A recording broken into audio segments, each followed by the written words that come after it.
Black and വൈറ്റിലേക്ക് ഒരിക്കൽ കൂടി സ്വാഗതം.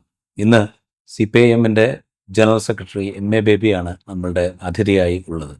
വളരെ ക്രൂഷ്യലായ ഒരു രാഷ്ട്രീയ സാഹചര്യത്തിലാണ് CPIMൻ്റെ ജനറൽ സെക്രട്ടറി നമ്മളോട് സംസാരിക്കുന്നത്. ദേശീയ രാഷ്ട്രീയത്തിൽ ഒരുപാട് കാര്യങ്ങൾ, സംഭവവികാസങ്ങൾ ഉണ്ടായിക്കൊണ്ടിരിക്കുന്നു. 5 സംസ്ഥാനങ്ങളിൽ തെരഞ്ഞെടുപ്പ് നടക്കാൻ പോകുന്നു. അതിൽ കേരളത്തിൽ ഭരണത്തിൽ തിരിച്ചെത്തുക എന്നുള്ളത് CPIMൻ്റെയും LDFൻ്റെയും പ്രധാനപ്പെട്ട അജണ്ടയാണ്.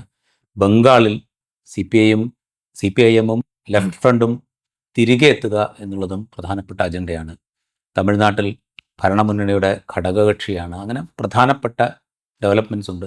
പാർലമെൻറ്റിൽ വലിയ പ്രതിപക്ഷത്തിൻ്റെ പ്രതിഷേധങ്ങളുടെ അലയൊലി മുഴങ്ങുകയും ചെയ്യുന്നുണ്ട്. ഈ ഘട്ടത്തിലൊക്കെയാണ് കോമ്രേഡ് MA ബേബി നമ്മളോട് സംസാരിക്കുന്നത്.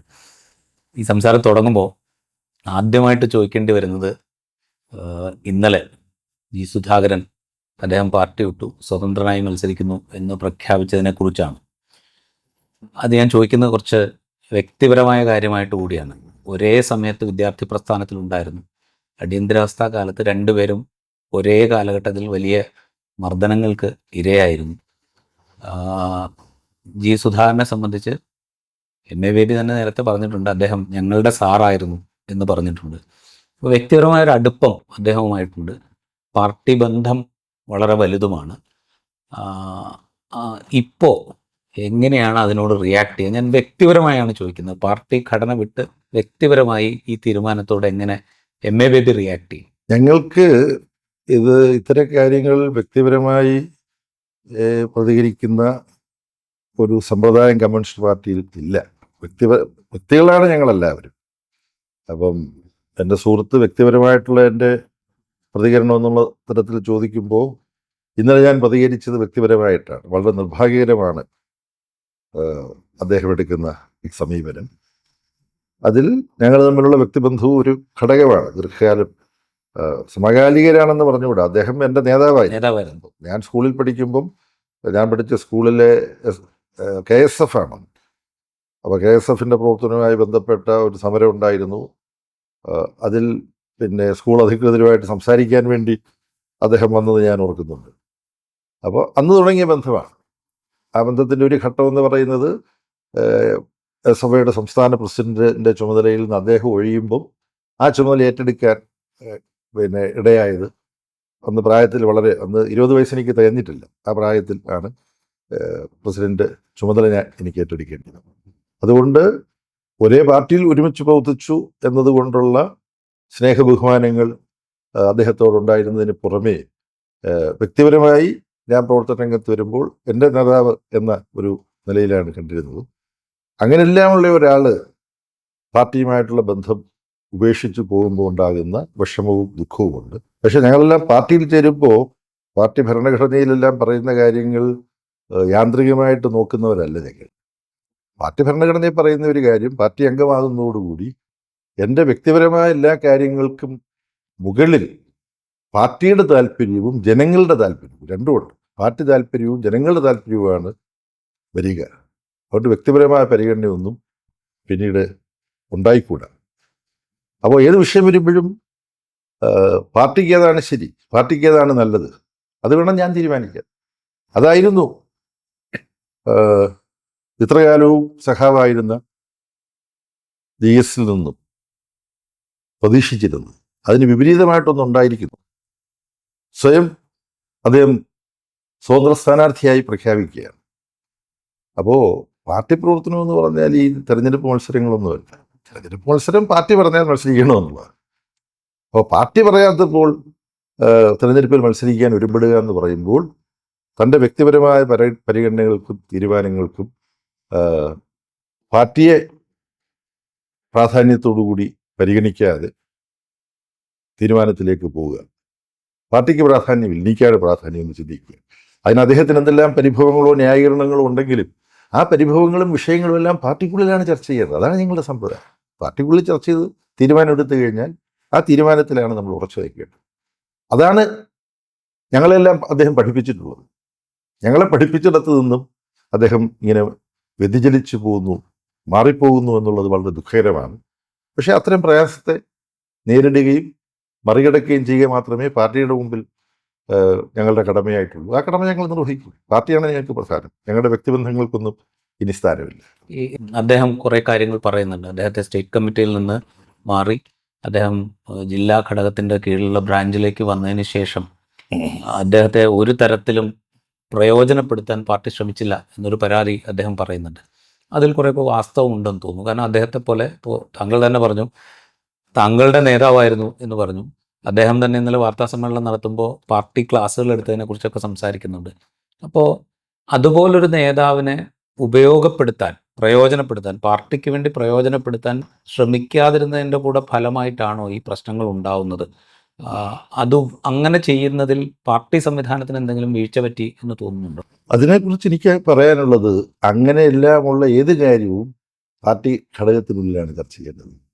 ഇപ്പം നമ്മൾ ഈ യോഗം നടക്കുന്ന, നമ്മുടെ ഈ പരിപാടി നടക്കുന്ന ഈ കെട്ടിടത്തിൽ 88 വയസ്സ് കഴിഞ്ഞ ഒരാൾ രാവിലെ 9:30 മണിക്കെത്തും.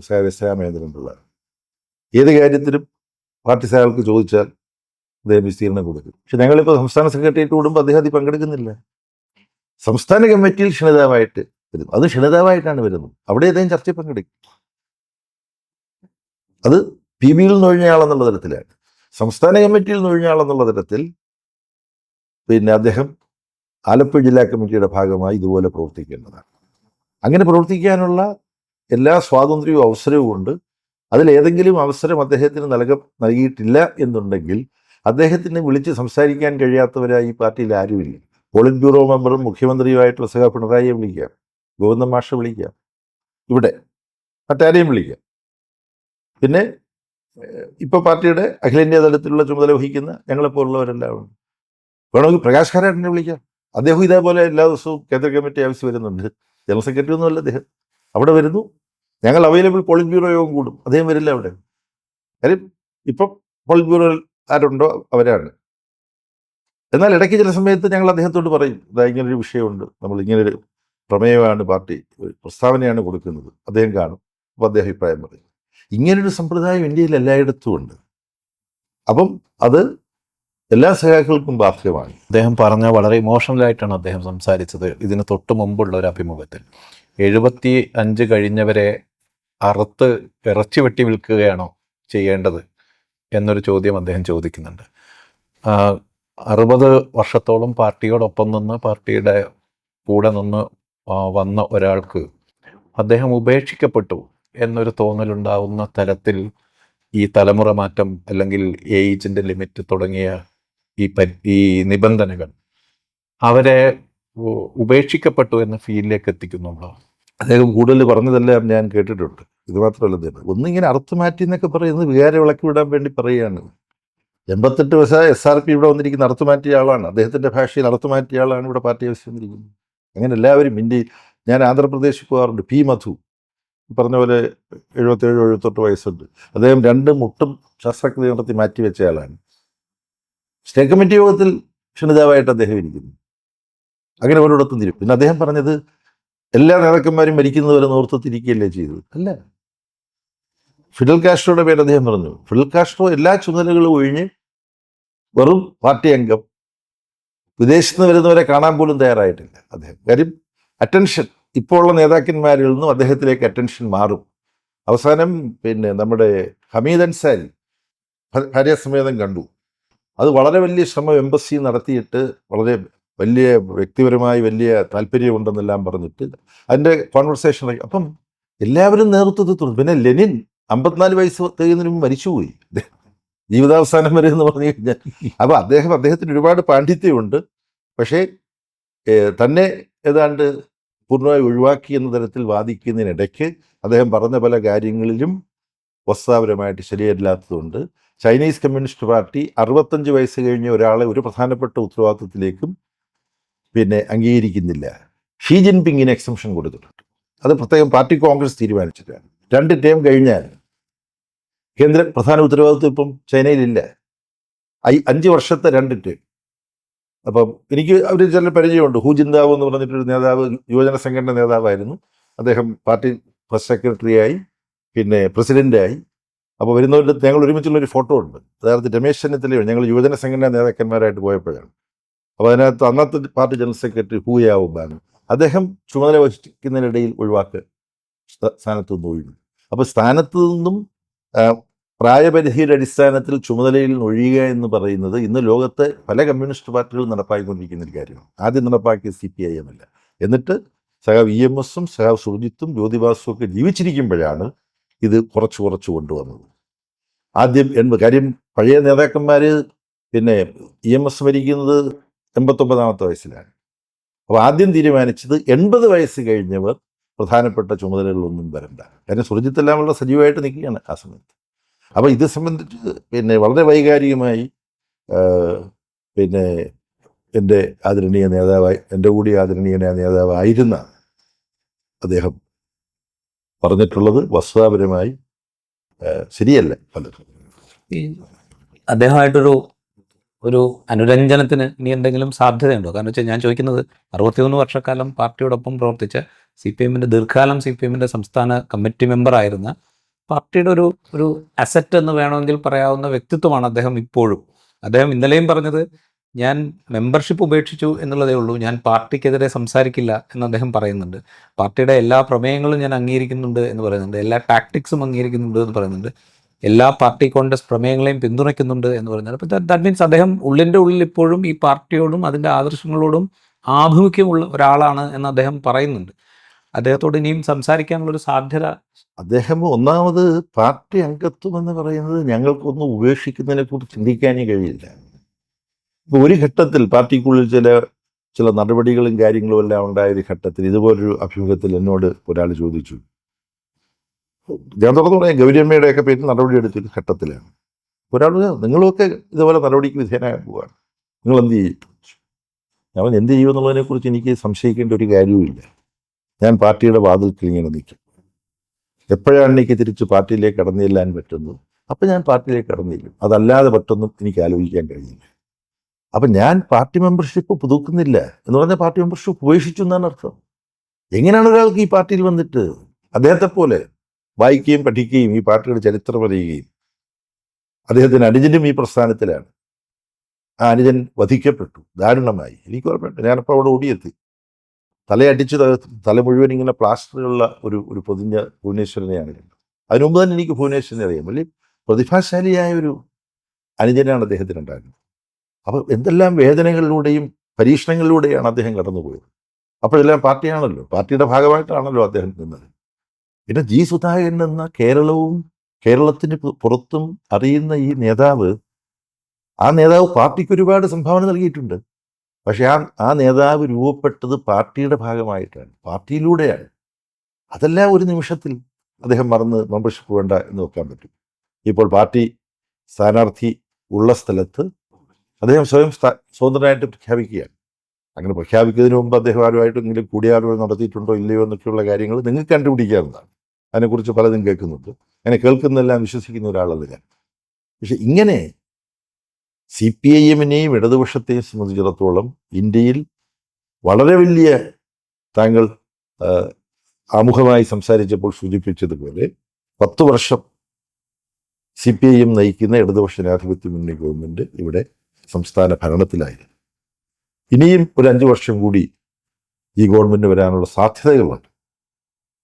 ഞങ്ങളെല്ലാം അതാണ് പ്രതീക്ഷിക്കുന്നത്. അതാണ് ഈ രാജ്യത്തിൻ്റെ ആവശ്യം. കാര്യം ഒരു ഇടതുപക്ഷം ബദലുണ്ടാവണം ഈ രാജ്യത്ത്. അത്തരത്തിൽ വളരെ പരീക്ഷണ സ്വഭാവമുള്ള ഒരു രാഷ്ട്രീയ സമരം നടക്കുമ്പോൾ അതിൻ്റെ നടുവിൽ ഇത്തരത്തിൽ പാർട്ടിയും ഇടതുപക്ഷത്തെയും ബുദ്ധിമുട്ടിക്കുന്ന ഒരു തീരുമാനമാണ്. ഏത് ബുദ്ധിമുട്ടിക്കുന്ന സാഹചര്യം വന്നാലും അതിനെ അതിജീവിക്കാൻ വേണ്ടി പാർട്ടി പ്രവർത്തിക്കും. അങ്ങനെയാണ് പാർട്ടി എന്നും പെരുമാറിയിട്ടുള്ളത്. ഇതിനേക്കാളും വലിയ പ്രതിസന്ധികൾ ഉണ്ടായിട്ടുണ്ട്. പക്ഷേ ഇതുപോലെ ഒന്നും അദ്ദേഹത്തിൽ നിന്ന് പ്രതീക്ഷിച്ചില്ല. ഇതിനെ അദ്ദേഹത്തിൻ്റെ ഭാഗത്തു നിന്നൊരു പരിഹാരം ഉണ്ടാക്കാൻ അദ്ദേഹം ശ്രമിക്കണം. അത് വേണോ വേണ്ടയോ എന്ന് അദ്ദേഹമാണ് തീരുമാനിക്കുന്നത്. അതിനുവേണ്ടി ആലപ്പുഴയിലെ പാർട്ടി നേതാക്കന്മാർ മുഴുവൻ, അദ്ദേഹത്തിൻ്റെ ഒപ്പം പ്രവർത്തിച്ച് വളർന്നു വന്ന നേതാക്കന്മാർ മുഴുവൻ പോയി സംസാരിച്ചു. ഞാൻ ദീർഘനേരം അദ്ദേഹവുമായിട്ട് ഫോണിൽ സംസാരിച്ചു. മറ്റു വളരെ പ്രധാനപ്പെട്ടതിൽ ഫോണിൽ സംസാരിക്കാൻ ശ്രമിച്ചു. പക്ഷേ അത് വിജയിച്ചില്ല. അപ്പോൾ പാർട്ടിയുടെ ഭാഗത്ത് നിന്ന് ഇക്കാര്യത്തിൽ യാതൊരു ജാഗ്രതക്കുറവോ അമാന്തമോ താല്പര്യരാഹിത്യമോ ഉണ്ടായിട്ടില്ല. പക്ഷെ അദ്ദേഹം ഈ തീരുമാനം പ്രഖ്യാപിച്ചതിൻ്റെ തൊട്ട് പുറകെ വർഗവഞ്ചകൻ, കുലംകുത്തി, ഇത്തരം പ്രയോഗങ്ങളാൽ തെരുവുകളിൽ പോസ്റ്റർ വരുന്നുണ്ട്. സാമൂഹ്യ മാധ്യമങ്ങളിൽ ഇത്തരം വിശേഷണപദങ്ങൾ ഉപയോഗിക്കപ്പെടുന്നുണ്ട്. അതിനോടൊക്കെ CPIMന്റെ നിലപാട് എന്തായിരിക്കും? അല്ല, ഞാനിപ്പം സാമൂഹ്യ മാധ്യമങ്ങളിൽ നിന്ന് കണ്ടത് വർഗവഞ്ചകൻ എന്ന ഒരു പോസ്റ്ററാണ്. മറ്റേ ഈ പറഞ്ഞ പ്രയോഗം ഞാനും കണ്ടില്ല.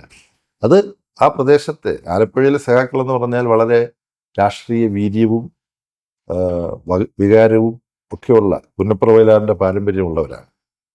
അപ്പോൾ പാർട്ടി തിരഞ്ഞെടുപ്പിന് പാർട്ടിയും LDF ശ്രമിച്ചുകൊണ്ടിരിക്കുമ്പോൾ പാർട്ടിക്കെതിരായിട്ടുള്ള സ്ഥാനാർത്ഥിയായിട്ടാണല്ലോ വരുന്നത്. അപ്പോൾ അവിടുത്തെ പാർട്ടി സഖാക്കൾക്കുണ്ടായ ഒരു വികാരമാണ് തൊഴിലാളി വർഗ പ്രസ്ഥാനത്തെ, ചെങ്കൊടി പ്രസ്ഥാനത്തെ ഉപേക്ഷിച്ചിട്ട് പോവുകയാണ്, വഞ്ചിച്ചിട്ട് പോവുകയാണ്. അതാണ് വർഗവഞ്ചകൻ എന്ന് പറഞ്ഞിട്ട് അവർ എഴുതി വെച്ചത്. ഇതിപ്പം സംസ്ഥാന സെക്രട്ടേറിയറ്റിൽ യോഗം കഴിഞ്ഞിട്ടാണ് ഞാൻ വരുന്നത്. അപ്പോൾ സംസ്ഥാന സെക്രട്ടേറിയറ്റിൽ ഞങ്ങൾ എടുത്തിട്ടുള്ളൊരു തീരുമാനം പാർട്ടി എപ്പോഴും എടുക്കുന്ന തീരുമാനമാണ്. അതായത് രാഷ്ട്രീയമായി ഈ സാഹചര്യത്തെ നേരിടണം. അപ്പം ഉപയോഗിക്കുന്ന വാക്കുകളും പ്രയോഗങ്ങളും എല്ലാം പാർട്ടിയുടെ നിലവാരത്തിന് യോജിച്ചതാവണം, അല്ലാത്തതുണ്ടായിക്കൂടാ. അക്കാര്യത്തിൽ പാർട്ടി ആലോചിച്ചിട്ടുണ്ട്. അത് ഒരുപക്ഷെ സംസ്ഥാന സെക്രട്ടറി തുറന്ന് ഇന്നിപ്പം മാധ്യമങ്ങൾ കാണുമ്പോൾ അദ്ദേഹം പറയുമായിരുന്നു. ഞാനവിടെ ഉണ്ടായിരുന്നയാളെന്നുള്ളത് വിധത്തിൽ ഈ വിഷയം ഈ ചർച്ചയിൽ വന്നു എന്നുള്ളത് കൊണ്ടും ഞാൻ തന്നെ അത് പറയുകയാണ്. ഈ സർക്കാരിനെതിരെ തെരഞ്ഞെടുപ്പ് നേരിടുമ്പോൾ പാർട്ടിക്കെതിരെയും ഉയരുന്ന ഒരു പരാതി അല്ലെങ്കിൽ ആക്ഷേപം എന്ന് പറയുന്നത് അധികാര കേന്ദ്രീകരണം എന്നത് പ്രതിപക്ഷം പ്രധാനമായും ഉന്നയിക്കുന്നുണ്ട്. മുഖ്യമന്ത്രിയിലേക്ക് അധികാരം കേന്ദ്രീകരിക്കപ്പെടുന്നു, അതിനൊരു ഡെമോക്രാറ്റിക് സ്വഭാവം ഇല്ലാതാകുന്നു. ആ തരത്തിലുള്ള അത് അദ്ദേഹവും ഉന്നയിച്ചിട്ടുണ്ട്. അങ്ങനെ 10 വർഷത്തെ തുടർച്ചയായിട്ടുള്ള ഭരണം ഏതെങ്കിലും തരത്തിൽ വിചാരിക്കാത്ത തരത്തിലുള്ള കേന്ദ്രീകരണം അധികാര അല്ലെങ്കിൽ ഭരണകാര്യങ്ങളിൽ ഉണ്ടായി എന്ന വിമർശനം ശ്രദ്ധയിൽപ്പെട്ടിട്ടുണ്ടോ? അതിനോടുള്ളൊരു സമീപനം എന്താണ്? നമ്മൾ ഈ ജീവിക്കുന്ന കാലഘട്ടത്തെക്കുറിച്ചൊരു പ്രത്യേകിച്ച് മാധ്യമങ്ങൾ, സമൂഹത്തിലെ ചർച്ച, ഇതൊക്കെയായി ബന്ധപ്പെട്ടൊരു പുതിയ പദം പോസ്റ്റ് ട്രൂത്ത്, സത്യാനന്തര കാലം എന്ന തരത്തിൽ പരിഭാഷപ്പെടുത്തപ്പെട്ടിട്ടുണ്ട്. ഈ പ്രചരണം കേൾക്കുമ്പോൾ ഞാൻ മനസ്സിലാക്കുന്നത്, ഇപ്പോൾ ഇന്ന് കമ്മിറ്റി സെക്രട്ടേറിയറ്റ് യോഗത്തിൽ ബാക്കി എല്ലാവരും പിരിയുന്നതിന് ഒരു 5 മിനിറ്റ് മുമ്പ് മാത്രമാണ് പിണറായി ഇവിടെ നിന്ന് പോകുന്നു. അതുവരെ ഓരോ വിഷയത്തെയും സംബന്ധിച്ച് ചർച്ച നടക്കുന്നു, എല്ലാവരും അഭിപ്രായം പറയുന്നു, അദ്ദേഹം അഭിപ്രായം പറയുന്നു. എന്നിട്ട് കൺസെൻസസിലൂടെ വ്യത്യസ്ത അഭിപ്രായങ്ങൾ വരും. പൊതുവിൽ ആ ചർച്ചയിലൂടെ പൊന്തി വരുമ്പോൾ മുൻതൂക്കമുള്ളൊരു അഭിപ്രായമുണ്ട് സ്ഥാനാർത്ഥികളെക്കുറിച്ച്, എന്ത് വേണമെന്നുള്ളതിനെക്കുറിച്ചുമല്ല. ഇതിൽ അവിടെ നിന്ന് ചർച്ചയ്ക്കെല്ലാം വിരുദ്ധമായിട്ട് അതൊന്നുമല്ല, ഇതാണ് വേണ്ടത് എന്ന് പറഞ്ഞിട്ടൊരു സംസ്ഥാന സഭ പിണറായിയുടെ ഭാഗത്തുനിന്നുണ്ടായിട്ടില്ല, ഒരു സമയത്തും ഉണ്ടായിട്ടില്ല. എത്രയോ കാലമായിട്ട് ഞാൻ കമ്മിറ്റികളിരിക്കുന്ന ആളാണ്. ആഴ്ചയിൽ ഒരു തവണ പാർട്ടിയുടെ സംസ്ഥാന സെക്രട്ടേറിയറ്റ്, ഇപ്പോൾ ഗവൺമെൻറ്റുള്ള സമയത്ത് എല്ലാ വെള്ളിയാഴ്ചയും പാർട്ടി സംസ്ഥാന സെക്രട്ടേറിയറ്റ് കൂടും. നയപരമായ എല്ലാ കാര്യങ്ങളും ആ സംസ്ഥാന സെക്രട്ടേറിയറ്റിൽ വരും. വ്യക്തികളെ സംബന്ധിച്ച് അപ്പോയിൻമെൻറ്റ്സ് കമ്മിറ്റിയിൽ എടുക്കേണ്ടതിനെ സംബന്ധിച്ച് പാർട്ടിക്ക് ഏതെങ്കിലും ഒരു CPIM തീരുമാനിക്കേണ്ട എണ്ണമുണ്ടെങ്കിൽ അവിടെ ചർച്ച ചെയ്യും, അവിടെ വരുന്ന അഭിപ്രായം. അപ്പം ആദ്യം ചോദിക്കുക, ജില്ലകളിൽ ഇത് സംബന്ധിച്ച് എന്തെങ്കിലും നിർദ്ദേശം വന്നിട്ടുണ്ട്, അതവിടെ വായിക്കും. അപ്പോൾ ജില്ലകളുമായിട്ട് ഇടയ്ക്ക് ചർച്ച ചെയ്ത് അപ്പോൾ ആലോചിക്കും ഇതുപോലുള്ള കാര്യങ്ങളിൽ ഏതൊക്കെ ജില്ലകൾക്കാണ് അടുത്ത കാലത്ത് നമ്മൾ അവസരം കൊടുത്തത്, അവിടെ നിന്നല്ലേ നമ്മൾ ഒരാളെ മറ്റേ കാര്യത്തിന് എടുത്തത്, അപ്പോൾ അത് വേണ്ട. ഇങ്ങനെയാണ് ചർച്ച ചെയ്ത് തീരുമാനങ്ങൾ. കഴിഞ്ഞ തെരഞ്ഞെടുപ്പിൽ doctor Thomas Isaac, G. Sudhakaran തുടങ്ങിയ ആളുകൾ തെരഞ്ഞെടുപ്പിന് മുമ്പ് തന്നെ സ്ഥാനാർത്ഥിത്വത്തിൽ നിന്ന് മാറ്റി നിർത്തപ്പെട്ടു. തെരഞ്ഞെടുപ്പിന് ശേഷം വിജയിച്ചു വന്ന ശൈലജ ടീച്ചറെ അവരുടെ മുമ്പുള്ള ടേമിൽ ഒരു വലിയ തോതിലുള്ള രാഷ്ട്രാന്തരീയമായ അംഗീകാരം കിട്ടിയതിനു ശേഷവും അവർ മന്ത്രിസഭയിൽ നിന്ന് ഒഴിവാക്കപ്പെട്ടു. ഈ തരത്തിലാണോ യങ് ബ്ലഡ് കൊണ്ടുവരേണ്ടത്, അതോ പാർട്ടി അത്തരം എക്സ്പീരിയൻസിനെ കൂടി ഉപയോഗപ്പെടുത്തുകയല്ലേ യഥാർത്ഥത്തിൽ വേണ്ടത്? ഇത് പറയുമ്പോൾ ഞാൻ നിങ്ങളുടെ ശ്രദ്ധ കോൺഗ്രസ് പാർട്ടിയുടെ ഒരു പഴയകാല ചരിത്രത്തിലേക്ക് പറയാം. കാമരാജ് പ്ലാൻ എന്ന് പറഞ്ഞ കോൺഗ്രസ് പാർട്ടി, അത് എനിക്ക് തോന്നുന്നു പ്രൊഫസർ ഗൂഗിളിനോട് ചോദിച്ചാലും ചിലപ്പോൾ പറഞ്ഞു വന്നു വരും. ഇപ്പം ഇങ്ങനെയുള്ള കാര്യങ്ങളെല്ലാം ഈ വിക്കിപീഡിയയും ആർട്ടിഫിഷ്യൽ ശേഖരിച്ചു വെക്കുന്നുണ്ട്. ഞാനതിനെക്കുറിച്ച് പഠിച്ചിട്ടുണ്ട്. രാഷ്ട്രീയ ഭരണ നേതൃത്വത്തിൽ നിൽക്കുന്ന പ്രധാനപ്പെട്ട കുറച്ച് ആളുകൾ ഭരണ നേതൃത്വത്തിൽ നിൽക്കുന്ന പ്രധാനപ്പെട്ട കുറച്ച് പേർ രാഷ്ട്രീയ കോൺഗ്രസിനെ സംഘടനാ പ്രവർത്തനത്തിലേക്ക് മാറണം എന്ന് പറഞ്ഞിട്ടാണ്. അപ്പം ഇത് CPM ഒരു കൊണ്ടുവന്നതല്ല, കാമരാജ് പ്ലാൻ കൊടുത്തിട്ടൊന്നുമല്ല ഞങ്ങൾ ചെയ്ത്. പെട്ടെന്ന് ചോദ്യം വന്നപ്പോൾ ഞാൻ എൻ്റെ മനസ്സിലേക്ക് ഇങ്ങനെ മനസ്സിൻ്റെ പല ഫോണിലും കിടക്കുന്ന ആശയങ്ങളും നമ്മൾ വായിച്ചറിഞ്ഞ കാര്യങ്ങൾ അത് വെച്ചിട്ടാണ്. പാർട്ടിയെ സംബന്ധിച്ചിടത്തോളം ഞങ്ങൾ ഈ 2 ടേം എന്നുള്ള തരത്തിൽ തീരുമാനിച്ചത് വളരെ ആലോചിച്ചിട്ടാണ്. ഇപ്പം രാജ്യസഭയിലേക്ക് ബംഗാളിൽ നിന്നെല്ലാം 5-6 തവണ വന്നിട്ടുള്ളവരുണ്ട്. ഞാൻ ഉള്ളപ്പോൾ ലോക്സഭയിലേക്ക് ദീർഘകാലം ഇരുന്നു. ഇപ്പോൾ ഉദാഹരണത്തിന് ഹനൻമുള്ള 8 തവണ ലോക്സഭാ മെമ്പറായിരുന്ന ആളാണ്. എൻ്റെ കൂടെ DYFIയുടെ ജനറൽ സെക്രട്ടറി ആയിട്ട് പ്രവർത്തിച്ച ആളാണ്. ഇതെല്ലാം ഞങ്ങൾ ക്രിട്ടിക്കലായിട്ട് പരിശോധിക്കുന്നത്. ഇത് ഒരേ ആൾ തന്നെ. ഇപ്പോൾ കേരളത്തിൽ 5-6 ലക്ഷത്തിനടുത്ത് പാർട്ടി മെമ്പർമാരുണ്ട്. പഞ്ചായത്ത് മെമ്പർ പോലും ആകാൻ പറ്റാത്തവരാണ് ഇതിനകത്ത് മഹാഭൂരിപക്ഷം. ബ്ലോക്ക് കോട്ടെ MLA ആകട്ടെ, മത്സരിച്ച് തോക്കാൻ പോലും ഒരു അവസരം കിട്ടാത്തവരാണ്. അപ്പം ഇതെല്ലാം ഞങ്ങൾ ചർച്ച ചെയ്ത് ഇതിനകത്തൊരു മാറ്റം വരുത്തണം. കുറേ കാലമായിട്ട് ഞങ്ങൾ ചർച്ച ചെയ്യുന്നതാണ്. അതുകൊണ്ട് രാജ്യസഭയിലേക്ക് സാധാരണഗതിയിൽ ഒരു ടീമേ കൊടുക്കൂ. എന്നാൽ അഖിലേന്ത്യാ തലത്തിലെ ഉത്തരവാദിത്വം നിർവഹിക്കുന്നവർക്ക് ഞാൻ 2 ടീമിൽ ഇരുന്ന ആളാണ്. SRP 2 ടീമിൽ ഇരുന്ന കേരളത്തിൽ. ബംഗാളിൽ നിന്നാണെങ്കിൽ അതിൽ കൂടുതലുണ്ടായിരുന്നു. ഇതിലൊക്കെ നിയന്ത്രണം വരുത്തണമെന്നുള്ളത് ഞങ്ങളുടെ സംഘടനാ റിപ്പോർട്ടിൽ ചർച്ച ചെയ്തതാണ്. അപ്പം കേരളത്തിൽ ഈ ഭരണം ഒരു 5 ആണ്ട് പിണറായിയുടെ നേതൃത്വത്തിലുള്ള ഗവൺമെൻറ് പൊതിച്ചു കഴിഞ്ഞപ്പോൾ കുറേ നേരത്തെ ഞങ്ങൾ ചർച്ച തുടങ്ങി. സെക്രട്ടേറിയറ്റിലല്ല, പോളിറ്റ് ബ്യൂറോ മെമ്പർമാർ തമ്മിൽ നിങ്ങളോട് തുറന്നു ആദ്യം ആശയവിനിമയം നടത്തി നയവാവശ്യമാണ്. എന്നിട്ട് ചേർന്നതാണ് തുടർച്ചയായി 2 തവണ മത്സരിച്ചവർ ഇത്തവണ അന്നുണ്ടാക്കിയ തത്വമാണ്. അതെല്ലാ കാലത്തേക്കും അല്ല. ഞാൻ ഇത്തവണത്തിനെ കുറിച്ച് ചോദിച്ചപ്പോൾ ഞാൻ പറഞ്ഞു അന്നുണ്ടാക്കിയ തത്വമാണ്, അതുപോലെ തത്വം ഇപ്പോഴും ഉണ്ടാവും. അങ്ങനെ തീരുമാനിച്ചു. അങ്ങനെ കഴിഞ്ഞപ്പോൾ ഫലം വന്നു. അതിനു മുമ്പ് പാർട്ടി സംസ്ഥാന സമ്മേളനത്തിൽ വെച്ച് സംസ്ഥാന സെക്രട്ടേറിയറ്റ് ഉണ്ടാക്കിയപ്പോൾ സാധാരണ ഞങ്ങൾ ചെയ്യാറുള്ളത് എന്താ, ജില്ലാ സെക്രട്ടറിയൊക്കെ ആയിട്ട് പ്രവർത്തിച്ച് സംഘടനാ പരിചയമൊക്കെ നേടി അങ്ങനെ വരുന്നവരെയാണ് സ്റ്റേറ്റ് സെക്രട്ടറിയേറ്റ് എടുക്കുക. നിങ്ങൾ കണ്ടു, നിങ്ങൾ ഒബ്സർവ് ചെയ്തിട്ടുണ്ടാകും. ഞങ്ങൾ ചർച്ച ചെയ്തു. അന്ന് സീതാറാമൻ്റെ ജനറൽ സെക്രട്ടറി, ഞാൻ പോളിറ്റ് ബ്യൂറോയിലുള്ള, ഞങ്ങൾ ചർച്ച ചെയ്തു. കേരളത്തിലുള്ളൊരു വേർഡ് ചർച്ച ചെയ്തിട്ട് ഒരു കൂട്ടം പുതിയ സഖാക്കളെ കൊണ്ടുവരണം, ചെറുപ്പക്കാരെ. അങ്ങനെ സെക്രട്ടേറിയറ്റിലേക്ക് വന്നവരാണ് സ്വരാജും പുത്തലത്ത് ദിനേശനും തുടങ്ങി ബാക്കിയുള്ളവരില്ല, റിയാസും. ഉടനെ മുഖ്യമന്ത്രിയായിട്ടുള്ള ബന്ധം, അയാൾ DYFIയുടെ അഖിലേന്ത്യാ പ്രസിഡന്റ് ആയിരുന്നു. വേറെ സ്കൂള് കോളേജ് മുതൽ അയാൾ ഇവരെല്ലാം എടുത്തത്, എല്ലാം ആലോചിച്ചു. ജയിച്ചു കഴിഞ്ഞപ്പോൾ അപ്പോൾ ശൈലജ ടീച്ചർക്ക് മത്സരിക്കാൻ കഴിഞ്ഞു. അതിന് തുടർച്ചയായിട്ട് 2 തവണ അപ്പം മത്സരത്തിൽ ജയിച്ചു വന്നു. അപ്പോൾ തന്നെ ആൾ ചോദിക്കാൻ തുടങ്ങി മന്ത്രിയാക്കുമോ, അതൊക്കെ വിവാദമായി.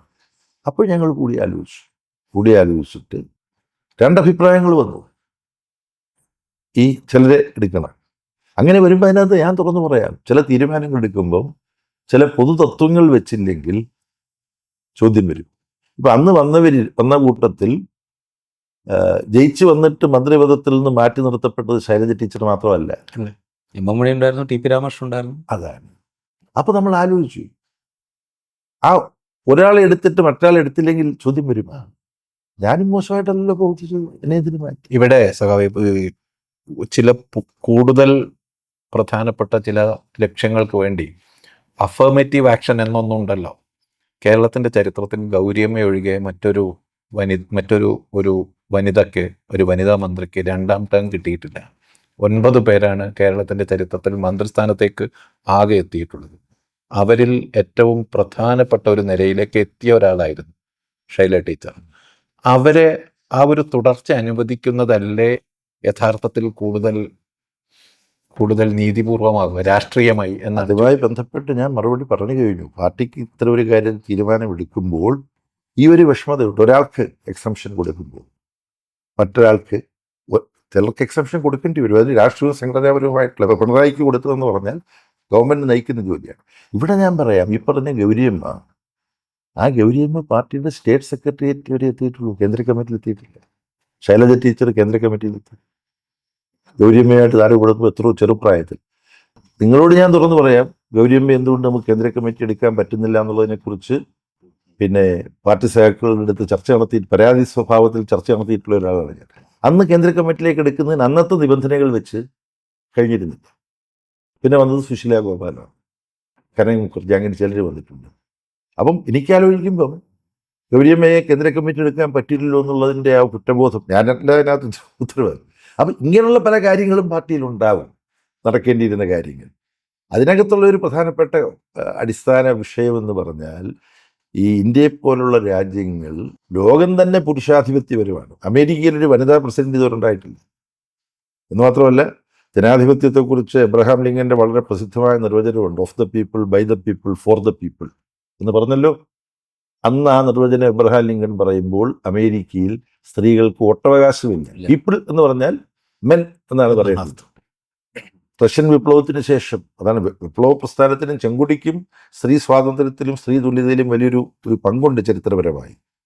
റഷ്യൻ വിപ്ലവത്തിന് ശേഷമാണ്, റഷ്യയിൽ സ്ത്രീകൾക്ക് വോട്ടവകാശം വന്നതിന് ശേഷമാണ്, നമ്മൾ അതിൻ്റെ ചരിത്രം എടുത്ത് നോക്കിയാൽ അറിയാം, 1918, 20, 21 തുടങ്ങിയ വർഷങ്ങളിലാണ് ഈ പറയുന്ന മുഴുവൻ യൂറോപ്യൻ രാജ്യങ്ങളിലും, ക്രേഡിൽ ഓഫ് ഡെമോക്രസി എന്ന് പറയുന്ന ഗ്രീസിൽ എവിടെയും സ്ത്രീകൾക്ക് വോട്ടവകാശം കിട്ടുന്നത്. അപ്പം ഈ പുരുഷാധിപത്യ സമൂഹത്തിൻ്റെ സ്വാധീനം തൊഴിലാളി വർഗ പാർട്ടികളിലും അറിഞ്ഞും അറിയാതെയും പ്രതിഫലിക്കുന്നുണ്ട്. അതിൻ്റെ പ്രശ്നങ്ങളുണ്ട്. അതിൻ്റെ പ്രശ്നമാണ് വേണ്ടത്ര സ്ത്രീകളെ സ്ഥാനാർത്ഥികളായിട്ട് കിട്ടാത്തത്. ഞാൻ അതിലേക്കാണ് വരുന്നത്. കാരണം വെച്ച് കഴിഞ്ഞാൽ ഈ പ്രശ്നം, അതായത് ഈ പ്രാതിനിധ്യ പ്രശ്നം, നമ്മൾ ഈ പൊതുസമൂഹം വലിയ തോതിൽ ചർച്ച ചെയ്യുന്നതിന് മുൻപേ ഇതേക്കുറിച്ച് സംസാരിക്കുകയും എഴുതുകയും ചെയ്ത ആളാണ് ഇപ്പോൾ CPIMൻ്റെ ജനറൽ സെക്രട്ടറി ആയിരിക്കുന്ന MA ബേബി. അതായത് കേരളീയ പൊതുസമൂഹം ഇത്രയും ഗൗരവത്തോടുകൂടി ജെൻഡർ ജസ്റ്റിസിനെ കുറിച്ചോ അവരുടെ പ്രാതിനിധ്യത്തെക്കുറിച്ചോ സംസാരിക്കുന്നതിന് മുമ്പേ ഇക്കാര്യത്തെക്കുറിച്ച് സംസാരിച്ചിട്ടുണ്ട്. ഇപ്പോൾ പോലും CPIMൻ്റെ സ്ഥാനാർത്ഥി പട്ടിക തയ്യാറാക്കുമ്പോൾ അതിൽ വളരെ ചുരുക്കം പ്രാതിനിധ്യം മാത്രമേ സ്ത്രീകൾക്ക് കിട്ടുന്നുള്ളൂ. 33% സംവരണം വേണം എന്ന് വളരെ കാലമായിട്ട് ആവശ്യപ്പെട്ടുകൊണ്ടിരിക്കുന്ന പാർട്ടിയാണ് CPIM. എന്നിട്ട് പോലും ഇപ്പോഴും അതിലൊരു ചുവട് 50% സംവരണം നടപ്പാക്കിയിട്ടുള്ളൂ. അതായത് തദ്ദേശ ഭരണ തെരഞ്ഞെടുപ്പിൽ ഇന്ത്യയിൽ ആദ്യമായിട്ട് 50% സ്ത്രീ സംവരണം നടപ്പാക്കി. ഇത്തവണ ഒരുപക്ഷെ 50%-ന് മുകളിലുണ്ട്. എന്നിട്ടും നിയമസഭയിലേക്കോ ലോക്സഭയിലേക്കോ എന്തുകൊണ്ട് പ്രാതിനിധ്യം കുറച്ചുകൂടെ കൂട്ടാൻ പോലും പറ്റുന്നില്ല എന്നുള്ളൊരു പ്രശ്നം പാർട്ടിക്ക് മുമ്പിലും ജനറൽ സെക്രട്ടറിക്ക് മുമ്പിലും ഇല്ലേ? അതിൻ്റെ കാരണം ഞാൻ പറഞ്ഞു പോയി. നാമെല്ലാം ജീവിക്കുന്നത് പുരുഷാധിപത്യ ലോകത്തിലും പുരുഷാധിപത്യ ഇന്ത്യയിലും പുരുഷാധിപത്യ കേരളത്തിലുമാണ്. അതിൻ്റെ തെറ്റായ നിഷേധാത്മകമായ സ്വാധീനം, ഒട്ടും ന്യായീകരിക്കാൻ പറ്റാത്ത ദുസ്വാധീനം ഇടതുപക്ഷ പാർട്ടികളിലും CPIMലും പോലുമുണ്ട്. പക്ഷെ ഞങ്ങളുടെ വ്യത്യാസം എന്ന് പറഞ്ഞാൽ, സംസ്ഥാന സെക്രട്ടേറിയറ്റിലെ ഒരു ഘട്ടത്തിലെ ചർച്ചാ വിഷയം സ്ത്രീ പ്രാതിനിധ്യം ഉറപ്പാക്കാൻ എങ്ങനെ സാധിക്കും. കാര്യം പല ചർച്ചകളും നടന്നു വരുമ്പോഴത്തേക്ക് സ്ത്രീ പ്രാതിനിധ്യം ആഗ്രഹിച്ച തോതിലില്ലാതെ പോവുകയാണ്. സെക്രട്ടേറിയറ്റിൽ മാത്രമല്ല ചർച്ച ചെയ്തത്, 27-ാം തീയതി ചേർന്ന, ഫെബ്രുവരി 27-ന് ചേർന്ന പോളിറ്റ് ബ്യൂറോയിലെ ഒരു അജണ്ട ഈ തെരഞ്ഞെടുപ്പ് നടക്കുന്ന ഘട്ടത്തിൽ കേരളത്തിൽ നടക്കുന്നു, തമിഴ്നാട്ടിൽ നടക്കുന്നു, ബംഗാളിൽ നടക്കുന്നു, ആസാമിൽ നടക്കുന്നു, പുതുച്ചേരിയിൽ നടക്കുന്നു, യൂണിയൻ ടെറിട്ടറിയാണ്. മറ്റ് സ്ഥലങ്ങളിൽ കുറച്ച് സീറ്റ് മാത്രമായിരിക്കും പാർട്ടി മത്സരിക്കുക, തമിഴ്നാട്ടിലും പുതുച്ചേരിയിലും ആസാമിലും. അതുകൊണ്ട് അവർ സ്ത്രീ പ്രാതിനിധ്യം കൊടുക്കണമെന്ന് അവരോട് പറയാൻ പറ്റില്ല. പക്ഷെ ബംഗാളിലും കേരളത്തിലും അവിടെ നിന്നുള്ള സംസ്ഥാന സെക്രട്ടറിയും PB മെമ്പറും ശ്രദ്ധിക്കേണ്ട കാര്യം, സ്ത്രീകൾക്ക് അർഹമായ പ്രാതിനിധ്യം കൊടുക്കാൻ വേണ്ടി ശ്രമിക്കണം. സ്ത്രീ പ്രാതിനിധ്യം കുറഞ്ഞു പോകാതിരിക്കാൻ ജാഗ്രത വേണം എന്നുള്ളത് പോളിറ്റ് ബ്യൂറോ ചർച്ച ചെയ്ത അജണ്ടയായിരിക്കും. അത് കേരളത്തിലെ സ്റ്റേറ്റ് കമ്മിറ്റിയിലെ സെക്രട്ടേറിയറ്റിലും പങ്കെടുത്തപ്പോൾ ഞാൻ പറഞ്ഞു, ബംഗാളിലെ സെക്രട്ടേറിയറ്റ് ഞാൻ പങ്കെടുത്തു, അപ്പോഴും പറഞ്ഞു അത് ശ്രദ്ധിക്കാൻ ശ്രമിക്കുന്നു. പക്ഷേ തൃപ്തികരമായ വിധത്തിൽ ഈ പ്രശ്നത്തിന് പരിഹാരം കണ്ടെത്താൻ കഴിയുന്നില്ല. അല്ല, ഞാൻ ചോദിക്കുന്നത് അവിടെ ഒരു ഡെലിബറേറ്റ് ഡിസിഷൻ ആവശ്യമായിട്ട് വരില്ല. ഇപ്പോൾ കഴിഞ്ഞ മന്ത്രിസഭ രൂപീകരിച്ചപ്പോൾ എന്തൊക്കെ പറഞ്ഞാലും മുൻപില്ലാത്ത വിധത്തിലുള്ളൊരു വനിതാ പങ്കാളിത്തം മന്ത്രിസഭയിൽ ഉണ്ടായി എന്ന് കേരളത്തിലെ ജനങ്ങൾക്ക് ബോധ്യപ്പെട്ടിട്ടുണ്ട്. അതുപോലൊരു ഡെലിബറേറ്റ് ഡിസിഷൻ പാർട്ടി തലത്തിൽ ഉണ്ടാവണ്ടേ? എന്നാലേ ഇതിൽ മാറ്റം വരുള്ളൂ. നമ്മൾ പുരുഷാധിപത്യ സമൂഹമാണ്, അതിൻ്റെ ഒരു തുടർച്ചയാണ് നമ്മൾ എന്ന് പറഞ്ഞുകൊണ്ടിരുന്നു കഴിഞ്ഞാൽ ഒരിക്കലും മാറില്ലല്ലോ. ഒരു ഡെലിബറേറ്റ് ഡിസിഷൻ അതിൽ വേണ്ടി വരില്ലേ? ഒരു സംശയവുമില്ല, ഡെലിബറേറ്റ് ഡിസിഷൻ വേണം. പക്ഷെ CPIMലെ സമ്പ്രദായം എന്ന് പറഞ്ഞാൽ, ജില്ലകളിൽ ചർച്ചകൾ നടത്തി ജില്ലാ സെക്രട്ടേറിയറ്റുകളാണ് നിർദ്ദേശം ആദ്യം അയക്കുക. അപ്പോൾ അവിടെ പോകുന്നവരോട് ഇത് പറയുന്നുണ്ട്, നിങ്ങളിത് ശ്രദ്ധിക്കണം. ഒരു 4-5 സീറ്റുകൾ CPIMന് മത്സരിക്കാനുള്ളപ്പം ചുരുങ്ങിയത് ഒരു വനിതയെങ്കിലും ഉണ്ടായിരിക്കണം എന്ന് പറഞ്ഞിട്ടാണ് പോകുന്നത്. അപ്പോൾ അവിടെ ചർച്ച ചെയ്യുമ്പോൾ ഒന്ന്, ഈ കാണാവുന്ന വിധത്തിൽ സ്ഥാനാർത്ഥിയായിട്ട് അവതരിപ്പിക്കാവുന്ന വിധത്തിൽ വനിതകളെ വളർത്തിക്കൊണ്ട് വരുന്നതിൽ പാർട്ടിയുടെ ഭാഗത്തു നിന്നുള്ള ശ്രദ്ധയും ജാഗ്രതയും വേണ്ടത്ര പോരാ എന്നുള്ള വിമർശനം ഞങ്ങൾ ആഭ്യന്തരമായിട്ട് ചർച്ച ചെയ്യുമ്പോൾ ഞങ്ങളുടെ റിപ്പോർട്ടിൽ ഉള്ളതാണ്. അത് ഞങ്ങൾ പറയാറുണ്ട്. ഇപ്പം സംസ്ഥാന ഇവിടുത്തെ മുഖ്യമന്ത്രി PB മുഹമ്മദ് എന്താണ് നിങ്ങൾ ഇക്കാര്യത്തിൽ വേണ്ട പോലെ ശ്രദ്ധിക്കാത്തതെന്ന് ഈ യോഗത്തിൽ ചോദിച്ചിട്ടുണ്ടെന്ന് കൂടി ഞാൻ പറയുകയാണ്. ഇത് ആരുടെയെങ്കിലും ഇപ്പോൾ പറഞ്ഞല്ലോ, ഇപ്പോഴത്തെ പാർട്ടി ജനറൽ സെക്രട്ടറിക്കാരെ ശ്രദ്ധിക്കുന്നവരാണ് അല്ല, പാർട്ടിയിലുള്ള മറ്റോരോരുത്തരും. ഇവിടെ ഒരു കാര്യം ഓർമ്മയിൽ നിന്ന് പറയാം. ചടയം ഗോവിന്ദൻ സെക്രട്ടറി ആയിരിക്കുന്ന ഘട്ടത്തിൽ പാർലമെൻറ്റ് സ്ഥാനാർത്ഥികളെ തീരുമാനിക്കുന്ന സന്ദർഭമുണ്ടായി. അപ്പോൾ അതും ജില്ലകളിൽ നിന്ന് പ്രപ്പോസൽ വേണം. ജില്ലകളിൽ നിന്ന് പ്രപ്പോസൽ ഉണ്ടാക്കാൻ വേണ്ടിയിട്ടുള്ള ചർച്ച ആദ്യം സെക്രട്ടേറിയറ്റ് നടക്കുമ്പോൾ നേതൃത്വത്തിൽ നിന്ന് ആരെങ്കിലും മത്സരിക്കുന്നുണ്ടെങ്കിൽ അത് സൂചിപ്പിക്കുക, ഇന്ന ആൾ പോൾ ബ്യൂറോ മെമ്പറായിട്ടുള്ള ഇന്ന ആൾ, അങ്ങനെ പറയാം. സ്റ്റേറ്റ് സെക്രട്ടേറിയറ്റ് ചർച്ച ചെയ്ത സമയം എനിക്ക് ഓർമ്മയുണ്ട്. ചടയം ഗോവിന്ദൻ പറഞ്ഞു ജില്ലാ സെക്രട്ടേറിയറ്റുകൾ ചർച്ച ചെയ്യണം സ്ഥാനാർത്ഥികളെ. പക്ഷെ ഒരു കാര്യം ഇവിടെ തന്നെ നമ്മൾ തീരുമാനിക്കണം. ഇപ്പോൾ ഇടതുപക്ഷ ജനാധിപത്യ മുന്നണിയും CPM മത്സരിക്കുന്ന സീറ്റുകളിൽ ഒന്നാമത് ജയിക്കാൻ കഴിയുന്ന ഒരു സീറ്റ് വടകര മണ്ഡലമാണ്. അവിടെ ഇപ്പോൾ അസംബ്ലിയിൽ 1-2 തവണയോ മറ്റോ ജയിച്ചിട്ടുള്ള O ഭരതനാണ് വടകര എന്നിട്ട് ലോക്സഭാംഗം നമ്മുടെ പാർട്ടിയിൽ. അദ്ദേഹം ലോക്സഭാംഗമായി സിറ്റിംഗ് MP ആണ്. അപ്പം അസംബ്ലിയിലും വന്നിട്ടുണ്ട്, ലോക്സഭയിലും വന്നിട്ടുണ്ട്. അതുകൊണ്ട് പ്രായം ഒക്കെ കുറച്ച് ആയിരിക്കും. അതുകൊണ്ട് എൻ്റെ നിർദ്ദേശം ആ സീറ്റിൽ ഒരു വനിത വേണം മത്സരിക്കാൻ. ജില്ലാ കമ്മിറ്റി, കോഴിക്കോട് ജില്ലാ കമ്മിറ്റി ആര് വേണമെന്ന് അവിടെ തീരുമാനിക്കട്ടെ. ബാക്കി സീറ്റുകളാണ്. അന്ന് കോഴിക്കോട് മേയറായിരുന്ന പ്രേമജൻ സ്ഥാനാർത്ഥിയാകുന്നു, അവർ പോകുന്നു. അപ്പോൾ ഈ പാർട്ടി ഇത് ശ്രദ്ധിക്കുന്നില്ല എന്ന് പറഞ്ഞാൽ എൻ്റെ സംഘടനാനുഭവം വെച്ചിട്ട് ഞാൻ പറയുകയാണ് കൃത്യമായി. ഇത് പാർട്ടി ചടയം ഗോവിന്ദനെ പോലൊരു അവസാനത്തിൽ വിമൻസ് ലിബറേഷനെ കുറിച്ചൊന്നും വലിയ താത്വികമായിട്ട് വായിച്ചു പഠിച്ചു. പക്ഷേ പാർട്ടിയിലെ ചർച്ചകളിലൂടെ അദ്ദേഹം മനസ്സിലാക്കിയത് അദ്ദേഹം പറയുന്നത്. അപ്പോൾ ഇത് ശ്രദ്ധിക്കാറുണ്ട്. പക്ഷേ ആവശ്യവുമായി തട്ടിച്ചു നോക്കുമ്പോൾ നമ്മളെല്ലാം പുരുഷാധിപത്യ ബോധത്തിൻ്റെ പിടിയിലാണ്, നമ്മുടെ സമൂഹം മൊത്തത്തിൽ. അതിൻ്റെ ഭാഗമായി അതിൽ നിന്ന് കുതറി മാറാൻ ചുമതലയുള്ള കമ്മ്യൂണിസ്റ്റ് മാർക്സിസ്റ്റ് പാർട്ടിയിൽ പോലും ഇത്തരത്തിലുള്ള പ്രവണതകൾ, പുരുഷാധിപത്യപരമായ പ്രവണതകളുടെ അബോധമായ സ്വാധീനം അവിടെ ഇവിടെയുണ്ട്. അതിനെതിരായിട്ട് സമരം ചെയ്യാനാണ് ഞങ്ങൾ ശ്രമിക്കുന്നത്.